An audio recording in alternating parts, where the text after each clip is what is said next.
Forced to work from home by your employer? Laid off or feeling depressed at home? Do you want to make money working from anywhere? We'll show you how to do it from your couch. It's time for another episode of the Work From Home Show. Coming to you from their homes in Austin, Texas and Tampa, Florida, here are your hosts, Adam and Naresh. Hey everybody, welcome back to the final episode of the Work From Home Show. Not the final forever, but it's the final episode of season 1 in the year 2020. What a year it's been, Adam, right? It has been a year. That is absolutely 100% true. Yep, and so just some housekeeping notes. This is, once again, the final episode of season 1. We will be right back with season 2, somewhat different. It's not going to be every Monday, Wednesday, Friday, 3 days a week. We are scaling back. We're still doing the show, but we are going to be publishing every Tuesday moving forward. So we hope you guys all have a good new year. This is our last episode, so we're not publishing this Friday, which is New Year's Day. We're taking that day off to celebrate with our families and just being thankful that 2020 is finally over, I guess. Seeing what the next year has in store for us. Woohoo! Exactly. So we'll be right back on Tuesday with episode 1 of season 2, 2021. And of course, I got to give the shout out to our homies, homegirls, homeboys, home trans, all the work from homers out there. Thank you for sticking with us. All 18 of you. 18 of you. No, we're actually, Adam, we're at nearly 13,000 from 18 to 13. But we still They had friends. They had friends. It looks like many of them procreated during the pandemic and brought some new listeners into the world. So we greatly, greatly appreciate all of you guys. Again, if you have any questions, we'd love to answer them. hello@workfromhomeshow.com. hello@workfromhomeshow.com. Today, Adam, I want this to be a wrap-up episode to wrap up our thoughts on season 1, on the show as a whole. It was just, I know it was thrown at you, and the idea was thrown at me, because if you would have come to me a year ago saying, hey, you're going to start a podcast and get more than 13,000 listeners, or nearly 13,000 listeners, I would have said, what? From where? Like, about what? Idea? I'm usually a forward thinker, but I would have been like, what would the podcast have been about? Like, why would I be doing this? Why is there a market for this? And earlier this year, mid-March came around, and suddenly there's a market. There's the market, and the entire world changed forever. Wow, I just can't even believe I'm thinking about. I know to you, Adam, it might seem like 2-3 years ago, but to me, it seems like it was yesterday when we just got started. Yeah, it's, I will say, for anybody out there, I know we've done episodes about podcasting, but I will tell you, publishing 3 a week is brutal. It's it's a lot. So yeah, I'm scaling back to 1 a week next year. I'm looking forward to it. It'll be a little bit more relaxing. Have some time to focus on some other ventures that I've got, other podcasts that I'm doing. So yeah, I'm looking forward to it. Yeah, well, look, I think part of it was, I mean, it needed to be done. Exactly. I was going to say, I just felt like we needed to pump out the information as soon as possible to the world and to the audience. And so we had it. I mean, we spent really, I would say the first month, we kind of worked our butts off recording almost every day, like 3 to 4 days a week, weekdays, 3 to 4 days a week, just trying to record and spit out the episodes. And another news item for our listeners, we have not just renewed the show for a season 2, but also for a season 3. And we put in a lot of hard work during season 1 so that we could make season 2 and season 3 happen. So we've got an all-star cast of guests, of content coming up in season 2. Just because we're scaling back does not mean that we're things scaling are back, not down. Yeah, exactly.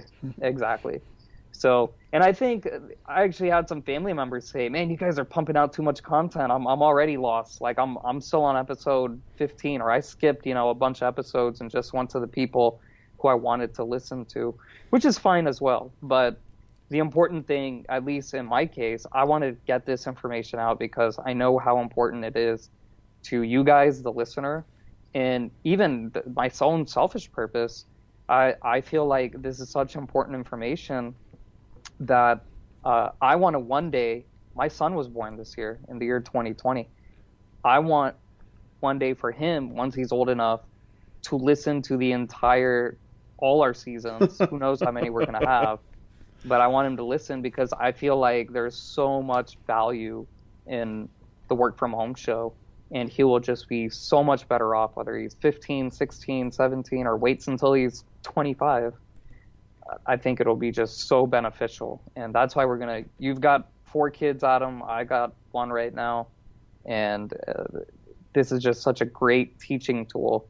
And it'll give people an insight into, what was that year 2020 that these millennials are talking about? Like, that was apparently a crazy year.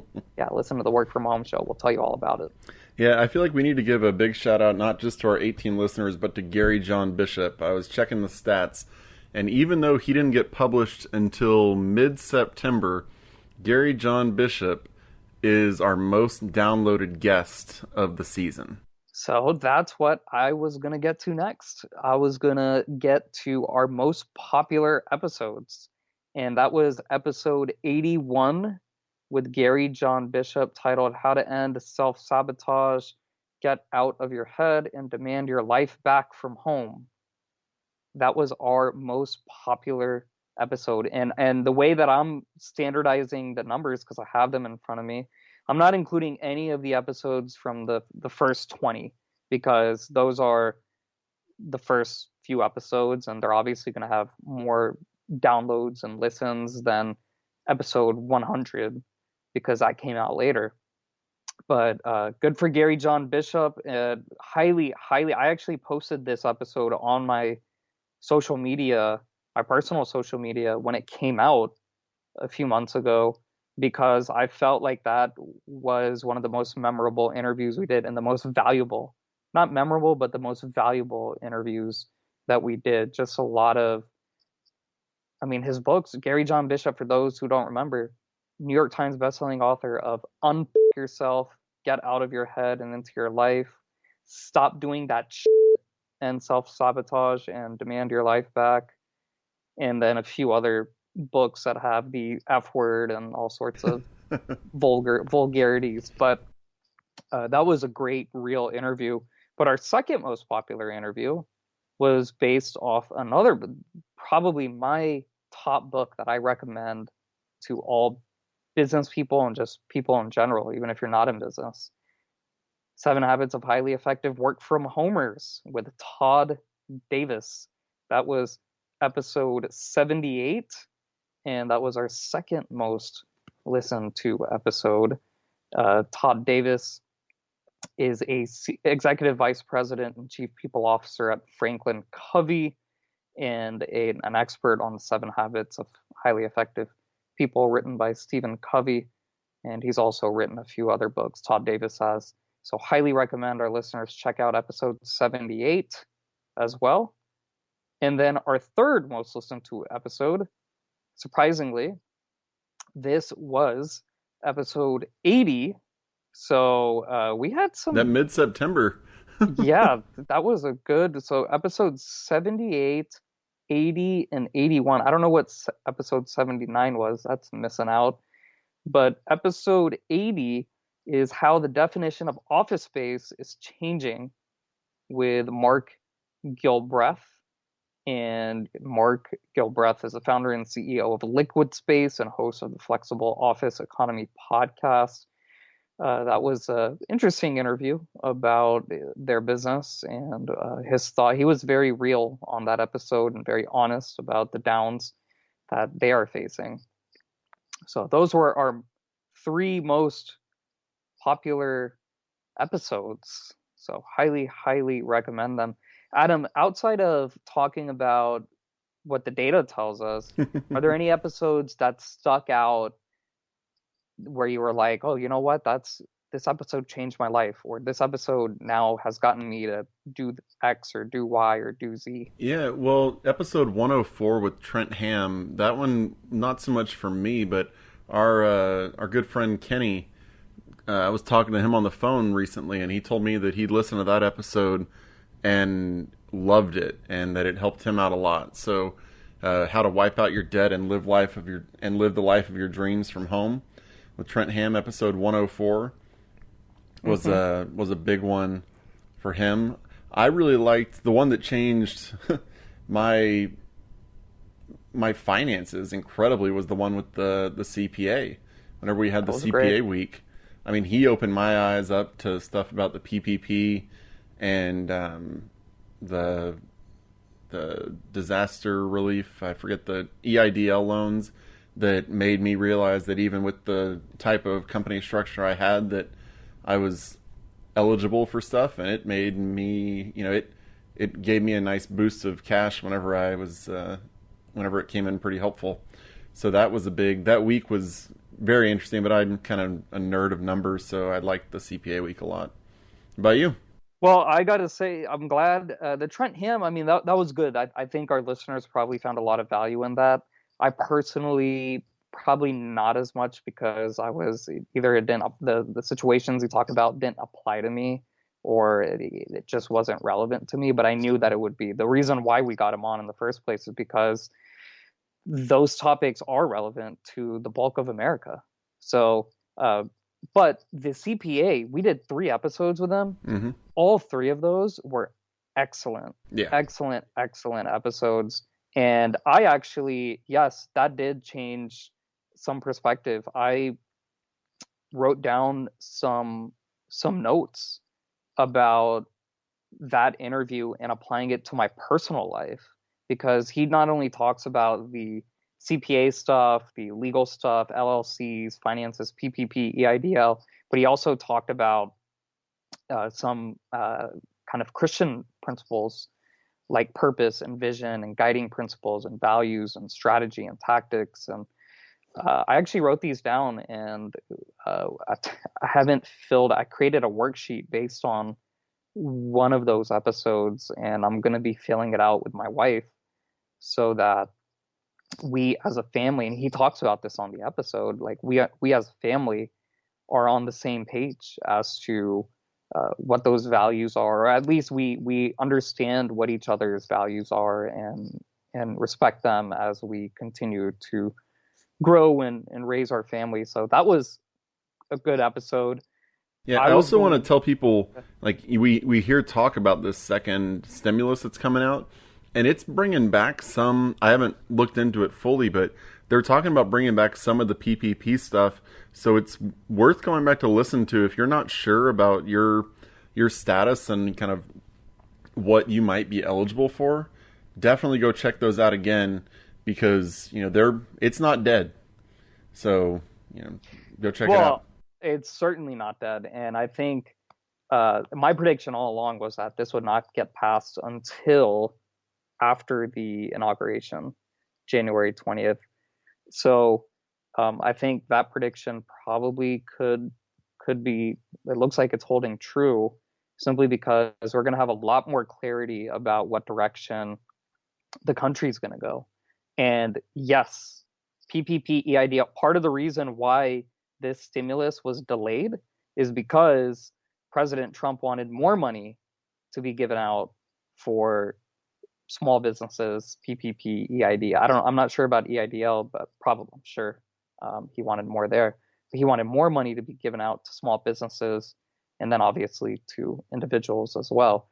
So this is going to be very relevant, and that's partly why I think, Adam, you filled out your forgiveness, but part of the bill, whatever bill passes, part of it is basically saying that if you took out a loan under X amount of dollars, you might just get automatic forgiveness. So that's why I haven't filled out my forgiveness form yet, because I'm waiting. I've been waiting since I got the money.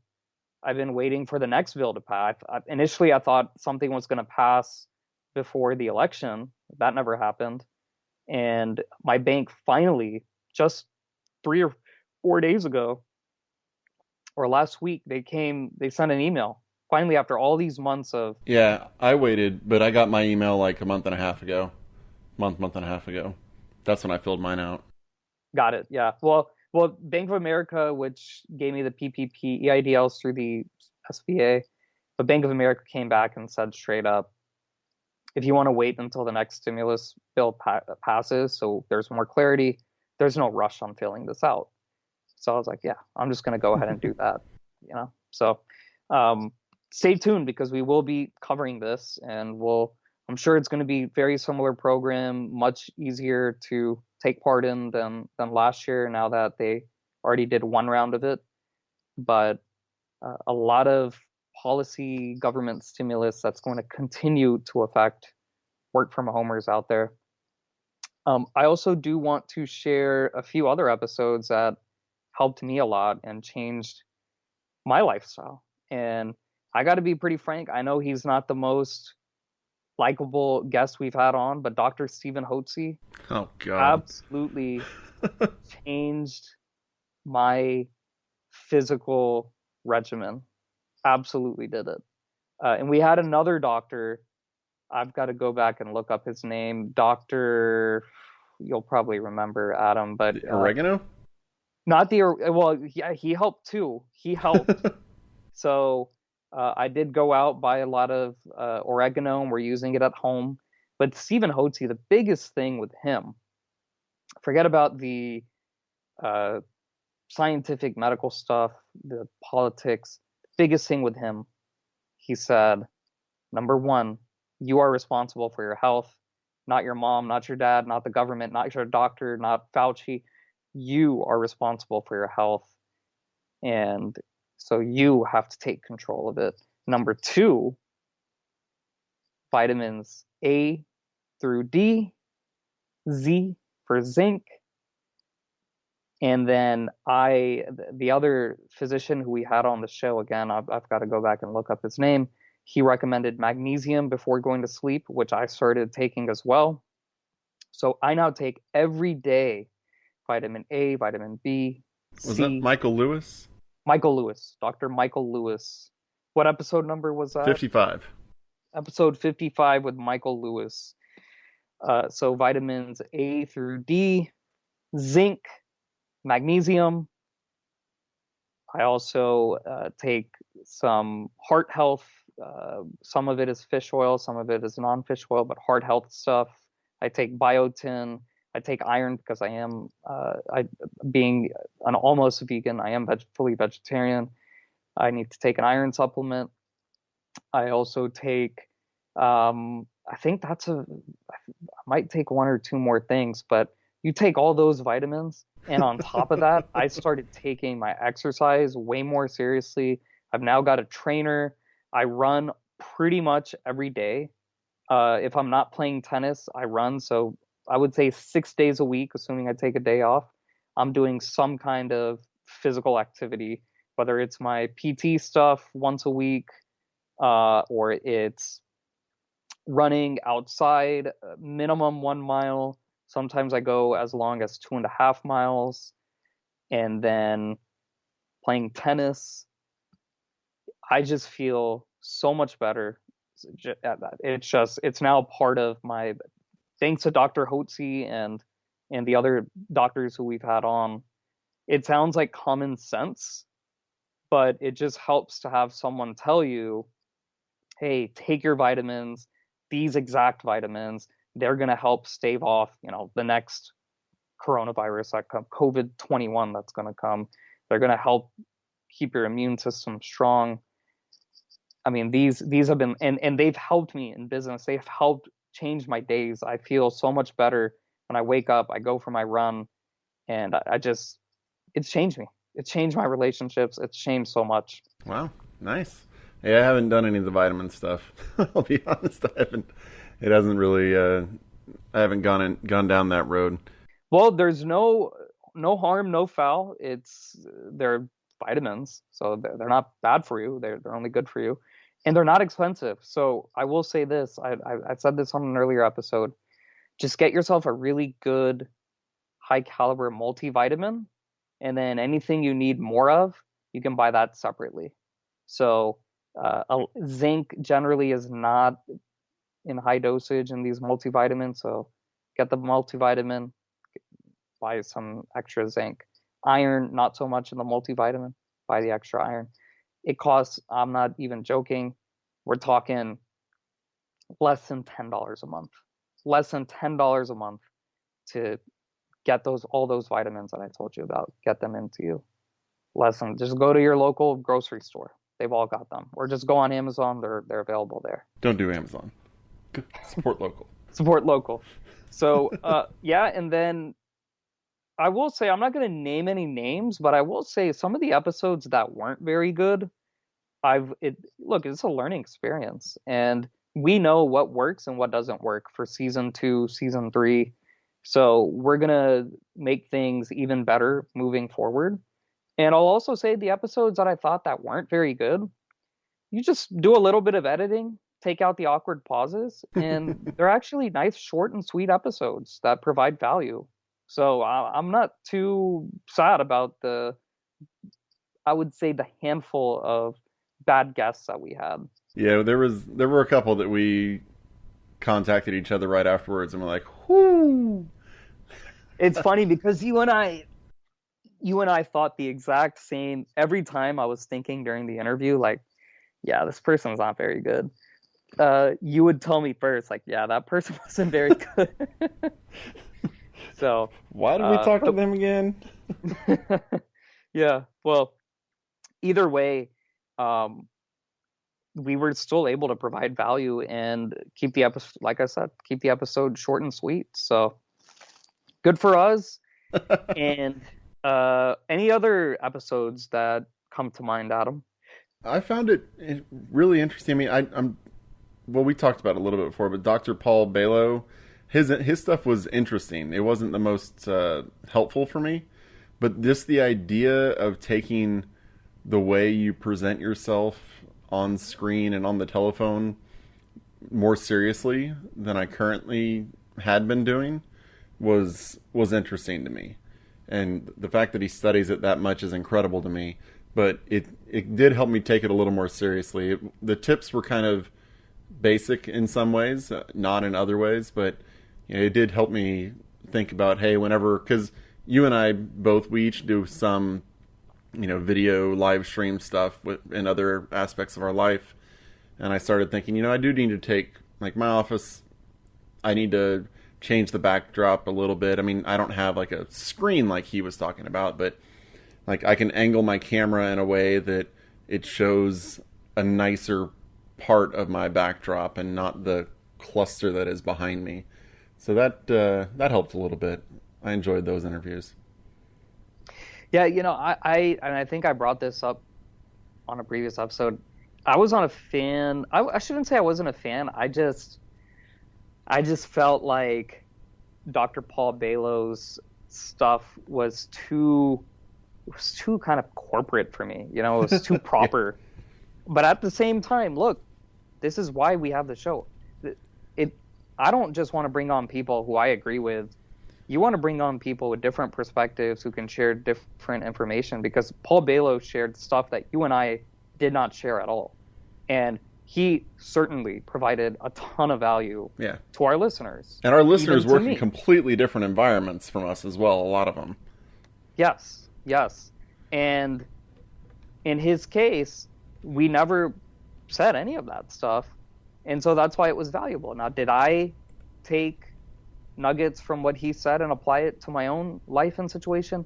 No, I didn't. I didn't. But you know what? That doesn't mean 5-10 years from now, maybe I move into a different house and I'm able to get this nice big home office. And guess what I'm going to do? I'm going to go back and listen to those Paul Balo episodes and get myself the green screen and all the other stuff. But right now, I just felt like, this isn't really relevant to my situation. Well, yeah, but I mean, you're also the boss of your own company. I mean, it's definitely something that, if you're a middle manager or somebody trying to make a good impression and trying to really work your way up in your company, that episode had gold in it.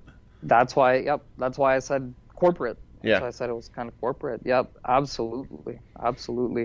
So, just a lot of great... Man, we've had so much good... We've had... how many episodes, Adam? 130 almost? It'll be about 126, 125? Close to 130, yeah. Close to 130 episodes.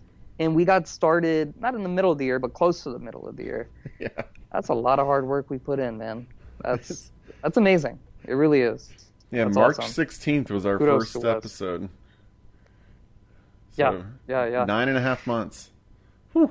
All right, great. Well, any other final thoughts or anything about guests we've had before we talk about an article? Nope.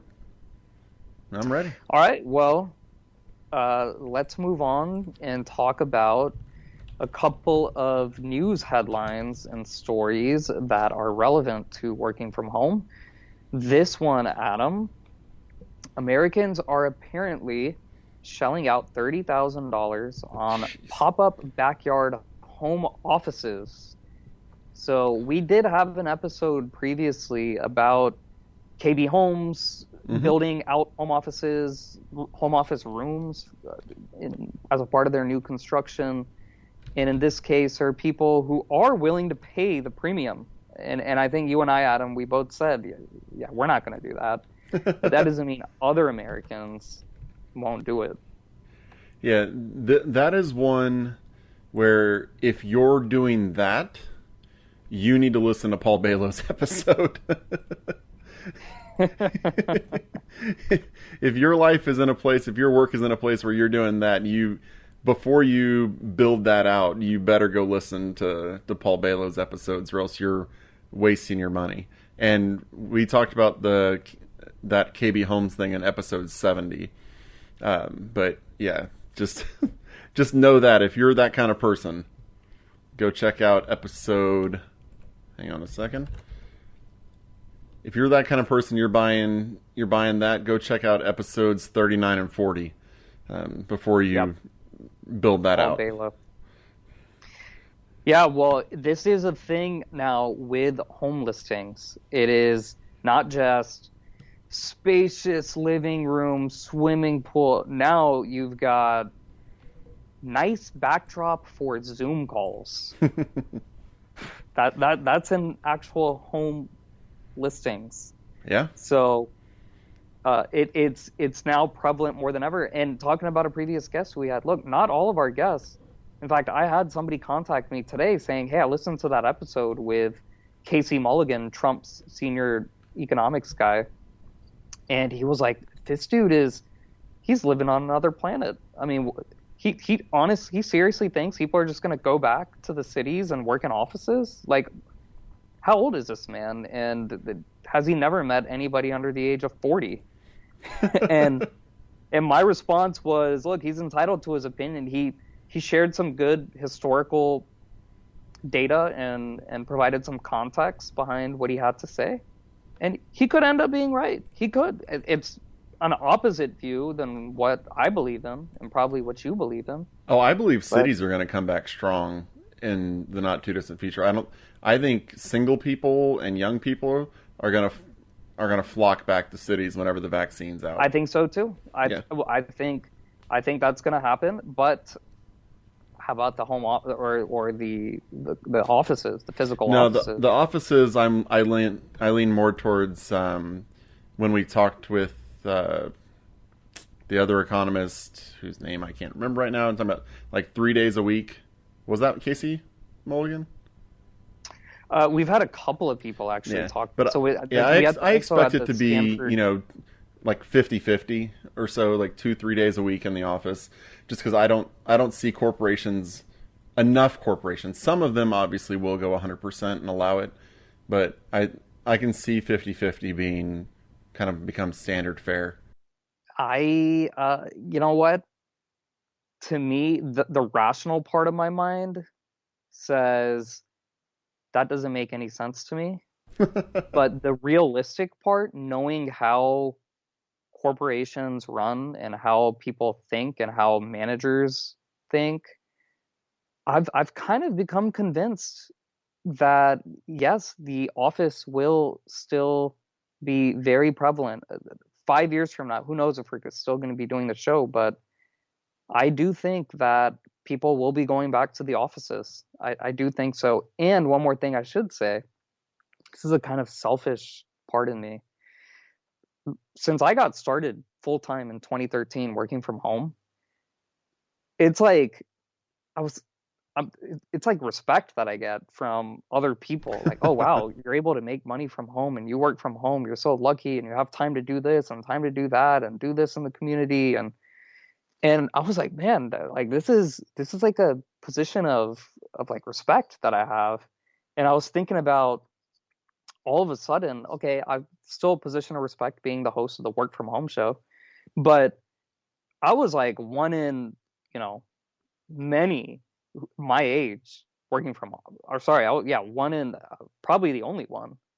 And then now all of a sudden, like everyone's working from home, and now it's like we're all on the level playing field. I'm like, man, it was actually pretty cool when I was the only one.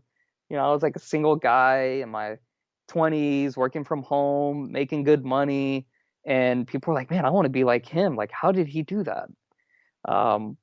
So we'll see. We'll see. It's not that, it's not all about me, but maybe I gotta innovate again and find ways, who knows, find ways to be that guy again in a different way. I have no idea how, but I do think, knowing how these large corporations work, I do think that people will they'll be asked to come back into the office, not in 2021, but in 2022. And I've been somewhat convinced that by the time we hit 2025 or so, that things will return to normal. It is going to be a new abnormal, but I do expect even the office buildings to bounce back. I'm not as doom and gloom as I used to be earlier when we got started in the season. So your corporate real estate outlook has improved? Over the long haul, not within the next 2 to 3 years. Yeah. I think there are many commercial, retail, real estate folks who aren't going to be able to pay their bills over the next, just like restaurants. Long restaurants, like Casey Mulligan said, people like to go out and eat. Mm-hmm. Yes. But will those restaurants that don't have people coming in right now, will they be able to pay their rents over the next You got to be year? long the next round of restaurants. Yeah, exactly. So that's just kind of my quick thoughts. So Adam, any other final thoughts about the $30,000 home office in backyards? I think it's a waste of money.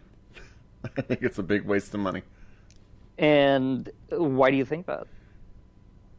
I mean, why? What's the alternative? So let's say you do need the home office. What would you, like a spare bedroom or? Spare bedroom or anything. But I mean, you're talking about, that's for the most part from the sizes they were talking about, you're looking at $250 to $300 a square foot for a little thing out in your backyard. You can find space in your house to make work for offices. And I think people are going to discover, once this vaccine's out and, kids are fully returning to school and you're not having them at home, I think the work from homers are going to fall in love with working from home more than they have already. I mean, whenever you actually have time to sit and work at home in the quiet, oh my gosh, it's going to be economy changing as opposed to what it is right now. Yeah, I do agree with you, and I'll just say in our situation, I mean, we don't live in a small house. It's I would consider it a like middle class starter home. It's 2 stories, 4 bedroom, 3 bathroom. We have because my so we went from just us two and not using half of the house to now every single room is being used because my son's got he uses like 2 rooms. My in-laws are here half the year now and helping out with the baby. So that's kind of it. I don't want to say exacerbated, but it's having more space is a need. And I think what we'll do, I brought up the new construction, so what we'll probably do is just uh, convert some of our backyard, connect it to our house, and make it like a lanai screen room type of room. That way we could have it could we don't have a game room currently. It could be a game room and a home office. Um, that way, because right now I share my home office with a bedroom, which is also my son's one of his sleeping rooms. But I work all around the house. I mean, I work in like 4 different rooms in the house. And I'm okay with that, but I just feel like we need more space. So instead of going out and buying a new house that's bigger, or even if we were looking for a new house and paying the extra $30,000 for a home office room, just use space that you already have and get that lanai room. And I don't know what the cost is going to be, but I can't imagine it's going to be that expensive to put a screen lanai room type of thing, and just connect it to the house. Yeah, yeah. But I just think if you're at the point where you can drop $30,000 on something for your backyard, you can do kind of what you were talking about, or you're living somewhere where you most likely don't have a yard big enough to do that. So it's a very small market, and I wouldn't do it. You can make something work better than that. I mean, 20-30,000 is a down payment on a lot of homes. So Yeah, absolutely. Awesome. Well, this wraps up season 1, Adam. It's been a pleasure, my friend, my brother absolutely, from another mother. And to all our listeners, you all are our homies. Remember that.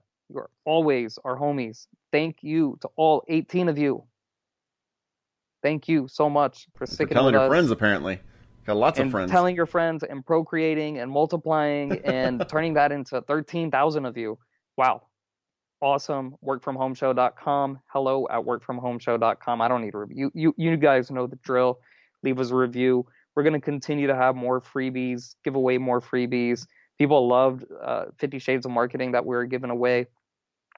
Just reach out to us. Hello at workfromhomeshow.com. Once again, would share your thoughts, your suggestions. If you missed out on the 50 Shades of Marketing giveaway, hello at workfromhomeshow.com. I'll make sure that you get a copy. And questions, comments, anything. We love you guys so much. You've stuck with us. We've built up following. We've gotten incredible. I remember when we were struggling just to get any guests, and by the end of the year, we had people from Netflix hit shows, Trump's economic advisor, a presidential candidate. I mean, holy smokes. We've had some huge, huge names thanks to you guys. Thanks to all of you guys. So, as we exit this 2020, this crazy year of work from home, I want to wish all of you a very, very happy holiday, happy new year. We'll see what 2021 brings for us. And like I said, we're not going anywhere. We're going to be right back here this coming Tuesday, once a week, every Tuesday. To sign off for the year, I'm Naresh Vista, along with Adam Schrader. We wish you guys all the best.